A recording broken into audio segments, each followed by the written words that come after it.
Welcome,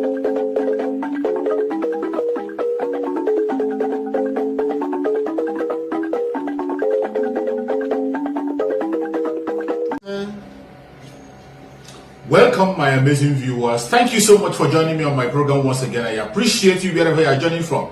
If you have not subscribed to my channel, please kindly subscribe to my channel. Click the notification bell so that you'll be notified each time I upload a video. You will be among the first to receive it. Thank you so much and remember. But of course, there are some stories that you can see virtually on all the papers. I'll be looking at all of that. I am actually concerned about this demand. Kidnappers demand 90 million naira for Ondo victims, particularly at a time when the government, after the joint press briefing of the ministries yesterday, says it is winning the battle. But to start with, yesterday we commended the military for the onslaught and attack. Now it will seem as if all the cries here on the show every morning that you gentlemen of the press come here to do every day, government is beginning to listen and they are taking action at the moment. Who goes first? The honor is yours. Thank you very much. Okay. Yes, it is true that we've seen improvements in certain parts of the country, particularly in the northwest, northeast, and north central parts of the country. And I keep saying it, those of us, all of us, the National Assembly, all those who urge the president to do the right thing or quit office, should be given this credit. It shows that those who speak truth to power are patriotic Nigerians. Those who sing the praise of government are not patriotic. They do not love their country. They only love the benefits and the privilege they think they're getting from government. And again, today, we are sitting down here to praise the president, to praise the armed forces. It tells you that those of us that criticize the president as commander-in-chief and ask him to do the right things all the time are the ones who truly love the president, not those who clap for him when he's not performing. When bandits or terrorists, or what you want to call them, attacked not just Kuje Correctional Facility, but ambushed elements of the Brigade of Guards, it was like the height of it. Like I said on that occasion, on several platforms, an attack on a Nigerian soldier, even in Borno, is supposed to be an attack on the entire nation. But an attack on presidential guards in FCT is an attack on the president. In fact, the officers and men that paid the supreme price that day can be considered as being a part of the president also dying. And that was why the entire country rose up and said, you need to do the right thing now. Because terrorists are going to encircle Abuja. And so, between then and now, we've seen a series of Security Council meetings, unprecedented number of Security Council meetings in a week, and we've seen an upsurge in military offensive now. And for the first time, we are being told by reliable sources that the Tucano jets are now being deployed in the northwest and north central. Something we've called for more than a year now, to say, look, you cannot continue to treat bandits in the northeast and in the north central and the northwest with kid gloves. You cannot do that. That something is off. But of course, they will give us excuses that they're not permitted to use the so-called Tucano jets outside of the notice. And I'm like, says who? You bought this equipment. If you require them in any part of the country, you simply inform those who supplied it to you that, look, the risk has shifted from or extended from the northeast to other parts of the country. I use them accordingly. It's as simple as that. So they've done the needful, but it is not yet to huru, and that is where the federal government must be careful. We've seen an improvement, no doubt. We've seen that with the right political will, our armed forces can still do the right thing. In fact, the last couple of weeks, we've seen the GOC in Kaduna, General T.L. Agbaja, leading his troops on the front, going into enclaves of terrorists. We've seen clearance operations right in the forests across Kaduna and neighboring states, which has actually, pacified these areas and restored some level of peace and normalcy.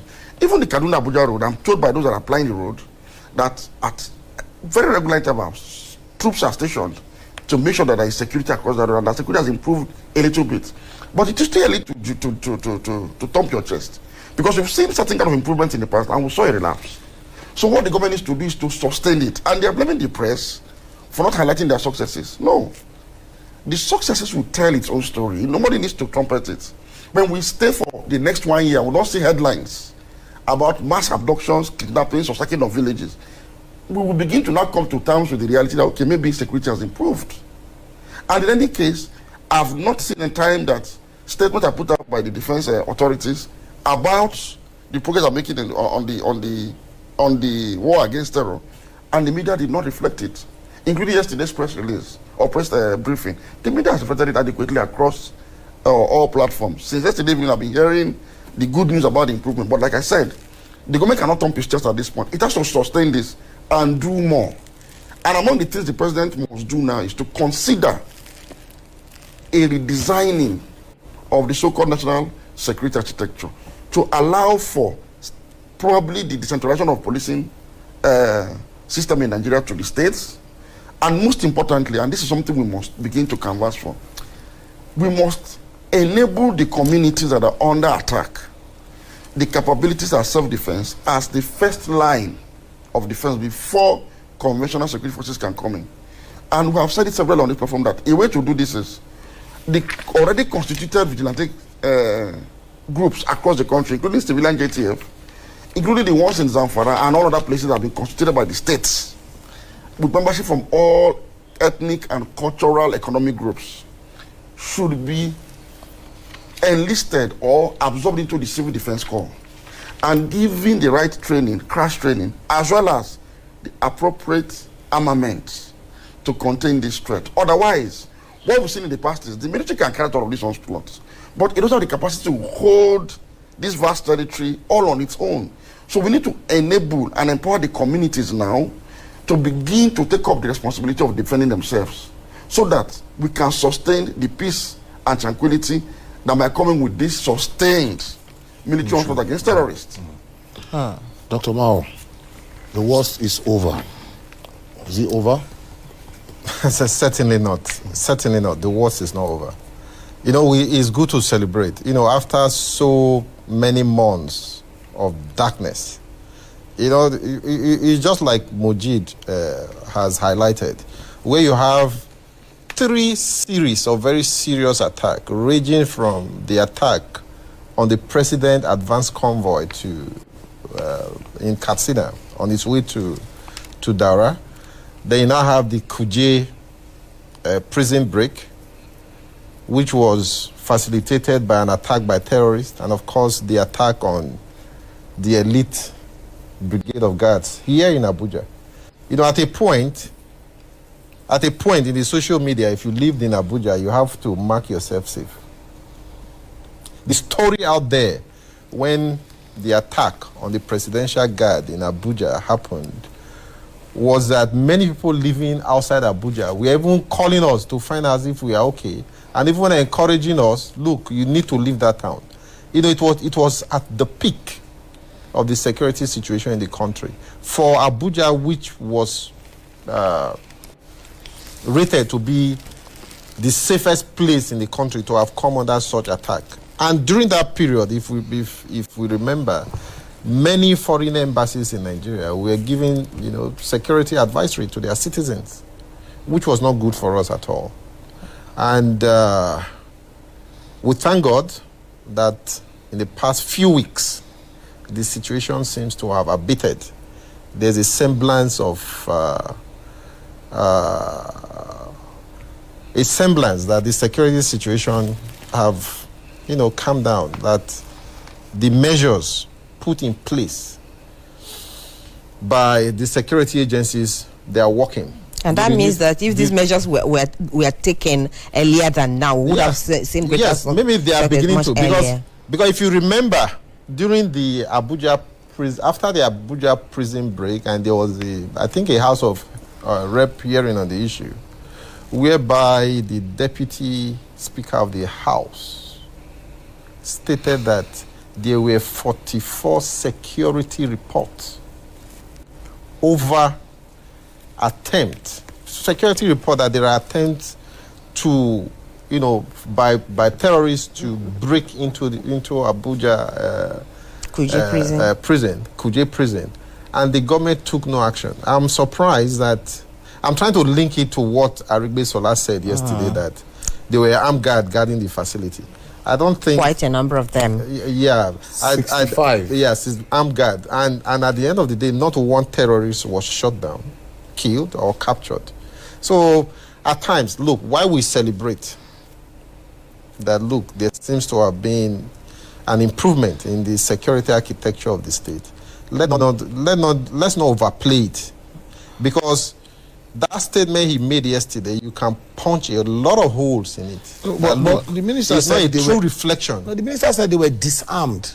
The 65 of them were disarmed. Is it? And they gave the number of persons who were there. They gave him the boat. You had the police, the military, the police, civil defense, and all that. So 65 of them. So is were disarmed. If you put 65 people on alert, a security alert, then at the end of the day, collectively, they were disarmed. 65 people disarmed at the same time before a prison break took over, and these people were able to use their ammunition successfully, broke into the prison, released, their calls, their friends, the inmates in the prison, and not one shot, not one fatal shot was fired by these so-called 65 armed guards guarding the prison. No, it calls for a lot of questions. So the point I'm trying to make here is, look, while we celebrate, there are still questions that we need to ask the authority and let them provide satisfactory answers to this question, and not trying to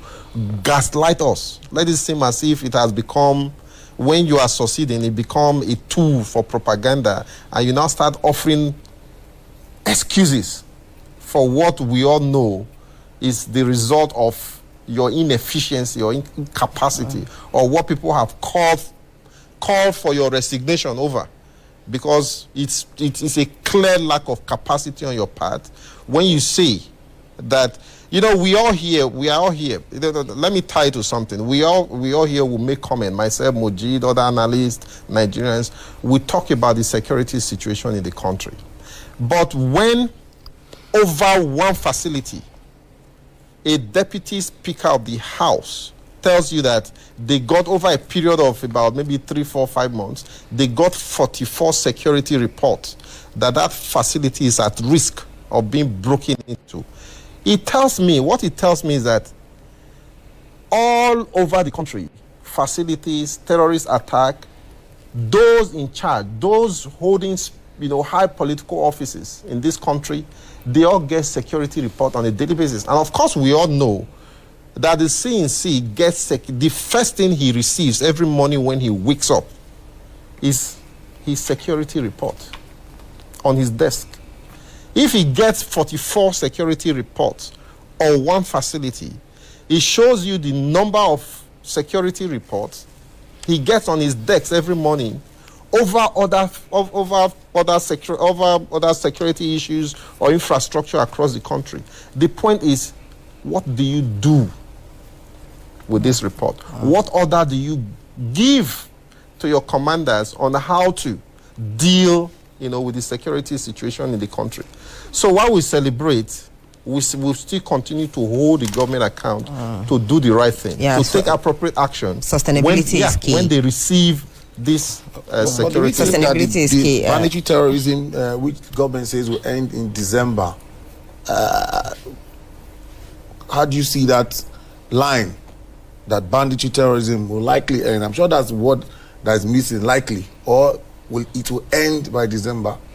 It is good for a government to set a target for the end to terrorism and work towards it. So if they're setting a target, well, wait till December. It's just about 2 or 3 months away. But the truth is, the worst is not over. And they shouldn't turn this, would I say, an improved security situation, marginally improved, because there are still areas of the country that are still facing attacks. Even in the north central and the north not even, west. even in Kaduna we are talking about, terrorists are, let me just drop in, sorry sir. Yeah, there's a media report yesterday that terrorists kidnap, indigenous of an entire village, march them into the forest to go and be doing farm work for them. For their inability to pay ransom. So what we are saying is, this thing has to be deepened. Look, the government, the president, must lead a rejigging of the entire security system. And for God's sake, this government should stop talking to terrorists. On the issue of Kuje attacks, a statement by the spokesperson to the president, Garba Shehu, indicated that there was a communication between the government and those who hijacked the Abuja-Kaduna train and abducted Nigerians into the forest. And that the government considered a lot to them, including the release of the family members and so many other very, astonishing revelations he made. When the government does not properly designate a threat to its own citizens and begins to look at some of these issues through the prism of either communal crisis that they often call former herders clashes and some other sentimental issues, without coming hard on terrorists as terrorists, we are likely to face a relapse into what was than what we witnessed before now. And so I'm saying this emphatically. Let this not just be a reaction to pacify Nigerians that have been agitated to the point of asking for the president to step down. They need to sustain this. The president should give the armed forces absolute free hands. Absolutely. There should be no-go areas. There should be no-go areas in their area of responsibilities. Allow those that are charged with responsibility to tackle this insurgency, fight it to the letter, without any form of interference.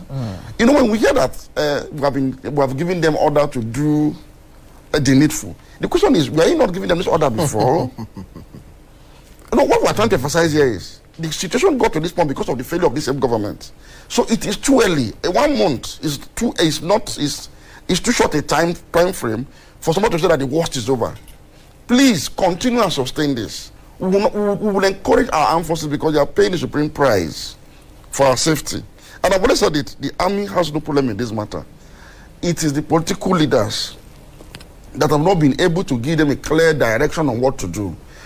Soldiers don't take orders from themselves, they take orders from the political leadership at the highest office in the land. And so the responsibility must be placed on the desk of the commander-in-chief. Like I said, I'm sure something that must have been, a new directive must have been given to the armed forces, because we've seen the new GOC of 1 Division Kaduna leading from the front. So this actually... So this should have been done much earlier. And why wasn't it done is the problem, is something we need to interrogate further. And what people are responsible for. But we've seen somebody leading from the front. We've said that Kaduna cannot be hosts of Nigeria's major industrial, military industrial complex and infrastructure, and suffer this kind of security siege. Yes. Exactly. So we've seen action, but we want it to be intensified. And this action should not be carried out in a manner that is selective. It should be completely holistic, because we still see attacks in communities in Plateau that the government still categorized as former herders clashes. And even in the southwest, Majida, especially, we are seeing Ondo State where 32 funeral guests were kidnapped. And now this is in the same Ondo where a church was attacked, a couple of weeks ago. So while they are also intensifying that effort in the northeast, northwest, north central, I think we should also not forget that they may decimate them. Let me use the minister's language, Lai Mohammed. They may decimate them there and then they move to other parts of the country. So, like you're saying, it's going to be, it's supposed to be a holistic, it's too early to start making propaganda out of this. It's too early. It's too early to celebrate. All right, but I'm seeing, to do more. Yeah, but I'm seeing a new trend. Really, it will seem like there's a more engagement, of the media, by the armed forces now, trying to explain what they are doing, how they are doing, instead of the usual attack that we used to get earlier for criticizing. Before Dr. intervenes here, because this is his core area of expertise, let me say this. I think the military should spend less energy trying to engage with the media and just do their job. When you do your work, when there's no kidnapping on Abuja-Kaduna Highway, when there are no attacks in the communities in Plateau or farming communities in Benue, or cattle rustling in North Central, Northwest, and sacking of communities anywhere, the media will report it. The media will investigate and find out that, look, the armed forces have engaged this war with all its arsenals, and they are making success. The media will report it. It is our duty to report. You don't have to place too much energy on this. Go to the field. Keep doing what you are doing. Because the media has been blamed in the past of reporting more media is always, of what the insurgents are doing more than what the success is being when recorded. Soldiers were killed in Bari, did the media contrive the story? The media reported it because it's a very serious issue. Again, before Doctor comes in, you've seen the war in Ukraine.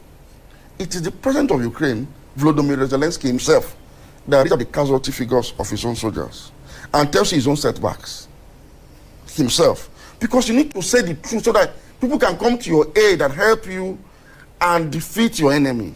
So the military will concentrate less on this media engagement stuff.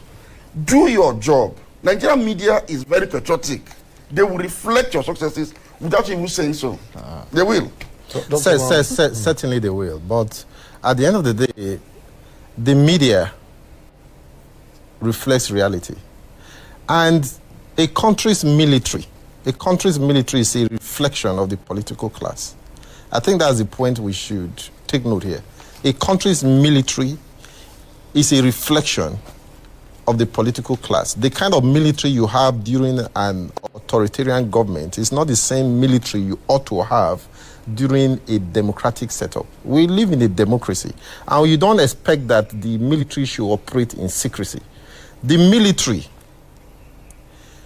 should be able to partner with the media for the sake of national security and national interest. In the past, we've had several engagements with the military. That's the media and the military.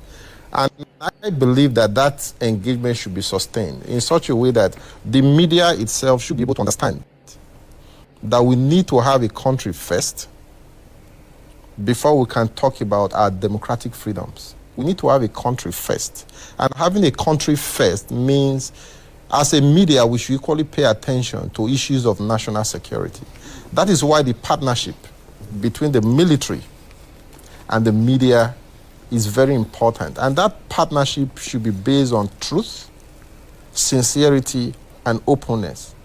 So the fact that you call media men and you tell them the truth doesn't mean that they will rush to the media to publicize it. I always say this, public relations 101, that an informed audience is sympathetic, an uninformed audience is hostile. I go on saying that. So understanding will enable the media to reflect the reality and the challenges. And the challenges you face. Yes, that you are facing, especially in this case, the Nigerian military. The Nigerian military should seek the understanding of the media so that the media is equipped with the right information to be able to educate the Nigerian people on the need for them to support their military. Because when the people support the military have that capacity, that they are energized to work in service of the people. So the military and the media, at the end of the day, they should see we are partners. So our armed forces have the capacity really to deal with this insurgency. They've demonstrated that in no small measure, that they have the capacity to be able to do it. All right, let's there was one of the papers raised certain issues. The new UK Prime Minister, Liz Truss, is expected to be sworn in later today. That's how the pilot is putting it. That's on page 7. One of the papers was asking what's the need for Nigeria and Africa, not forgetting that UK is our colonizers. There's nothing in it for you. There's nothing anyone can do for you if you don't do for yourself. But there's a lot in it for the British people. Liz Truss is coming in at a time that UK is suffering from serious economic crisis because of energy, cost of living, occasioned by a spike in energy prices, mostly. And so UK's inflationary rate has actually hit the double-digit benchmark and is expected to worsen before even December. But we've seen an agenda setting by a nation in distress, by all hands on deck, before the incoming leadership to say, look, as you're coming in, the first thing you need to do is to ameliorate the suffering of the British people. And so she's proposing a freeze on energy prices ahead of inauguration, which is expected to announce on Thursday, just 2 days after. Is it a day now? Coming into office. 2 days after coming into office. 2 days. She's expected to announce a price freeze on energy before the entire winter. You know, the Russian-Ukraine war has disrupted energy supplies to most of Europe. And even though the UK does not get most of its energy, far very little of its energy from Russia, the other supplying nations now have too many demands from other sources, other sources of market. So UK is not getting enough as it's supposed to get from its regular suppliers. And so there's a spike in energy prices in the UK to the extent that it's driving families into penury. But the government is proposing to spend a whopping $100 billion as direct assistance to homes and businesses in this period. $100 billion. In essence, they're going to subsidize electricity bills and cooking gas bills for homes, families in the UK. Not only that, she's proposing a tax cut for big businesses in order for them to have more money to plow back into their businesses. And she's also going to vote a lot of monies to support businesses directly through grants and aids from the government coffers. We need to learn a lesson or two from this. This is how governments respond to citizens in distress. $100 billion is proposed. And I read through a lot of British tabloids yesterday. It's like there is a unanimity of agenda on this matter, that this is the way forward. Government must come in and put money in the pockets of citizens directly to see them through this trying period of economic crisis and cost of living crisis, particularly in the UK. So what are our governments doing? I've highlighted this issue for those in Nigeria who simply reduce government's responsibility to citizens to just politics and driving SUVs. I normally, you know, last week we said something about socialism taking care of capitalist problem. You can see most of the policies they're implementing is to ameliorate the very poor in the British society. Yes. Not strictly capitalist agenda. Not strictly capitalist agenda. There's an agenda at least to attend to the need of the poor. To the social needs of the people. The social need of the poor, to address it directly. So subsidy is not a crime. That's what I'm driving at. It's not a crime. It's not a crime for government to subsidize and help people to have a decent living that is not very expensive. It is not a crime. All right, gentlemen, we'll have to leave this discussion here. We thank you so much, as always, for your, I would say you've exposed a whole lot, every day, and Nigerians are listening. And what you say here every day, we believe it's working. So we thank you. Haji Majid Dahiru has been our guest on the newspaper review, and of course, Dr. Austin Maho.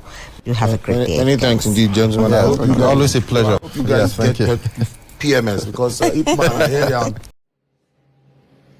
Thank you so much for your patience to watch from the beginning to the end. I hope you have learned something from the video you have just watched. The video you have just watched is to bring information to your doorstep and for educational purpose. It is not to demonize anybody. Let us watch continuously and see who can be able to make a sense out of every nonsense we are seeing. We must continue. We move. It doesn't matter what they do. It doesn't matter what they say. They will kill us. We will kill them. At the end of the day, Biafra is here. Thank you for watching. If you have not subscribed to the channel, please kindly subscribe to the channel. Click the notification bell so that you're notified each time I upload a video. You will be among the first to receive it. Thank you, and remember this. Bye-bye. See you again.